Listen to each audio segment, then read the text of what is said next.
Big boss 7 winner పల్లవి ప్రశాంత్ కి Nampally court big relief ఇచ్చింది. ప్రశాంత్ కు షరతులతో కూడిన బెయిల్ ని మంజూరు చేసింది న్యాయస్థానం. ఈ కేసులో అరెస్ట్ అయిన మొదటి 4 ముద్దాయిలకు బెయిల్ ఇచ్చిన కోర్టు ప్రశాంత్ ఎక్కడా సమావేశాలు నిర్వహించకూడదని ఆదేశించింది. మీడియాతో మాట్లాడకూడదని, ప్రతి ఆదివారం పోలీసుల ఎదుట హాజరు కావాలని ఆదేశించింది నాంపల్లి కోర్టు.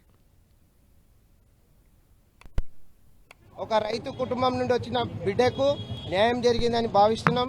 బెయిల్ వచ్చింది, తొందరగా రిలీజ్ అవుతారు. కాబట్టి మీడియా మిత్రులకు, పోలీసు వారికి అందరికీ నమస్కారాలు తెలియజేస్తున్నాము. 48 గంటల్లో ఈ సక్సెస్ చేశాము. జడ్జి గారికి నా యొక్క అభినందనలు తెలియజేస్తూ, నా యొక్క కృతజ్ఞతలు తెలియజేస్తున్నాను.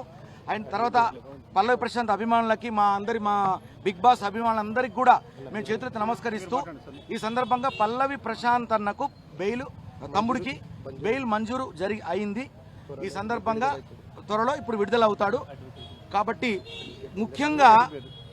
ముఖ్యంగా నేను కృతజ్ఞతలు తెలియజేసుకునేది ఏమంటే, నా అడ్వకేట్లు అందరూ కూడా, అంటే ముఖ్యంగా వినోద్ అన్న, లక్ష్మణ్ అన్న, సీనన్న, రాజేష్, సీనన్న, వేణన్న, రాజేష్ అన్న, రామారావు అన్న, ఇట్లా పేరున లక్ష్మణ్ అన్న అందరికి కూడా వీళ్ళ ద్వారా 50 మంది, ఇవాళ 50 మంది అడ్వకేట్లు అందరూ కూడా ఏకమై ఒక కళాకారుని కాపాడడానికి వాళ్ళు ప్రయత్నం చేశారు. కాబట్టి పోలీసు వారికి కూడా నా నిజంగా కూడా వాళ్ళ కృతజ్ఞత తెలియజేస్తున్నా.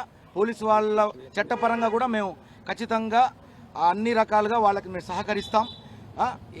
ఎలాంటి ఏ ప్రాబ్లమ్స్ కానీ ఆడియన్స్ రాకుండా చూసుకోవాల్సిన బాధ్యత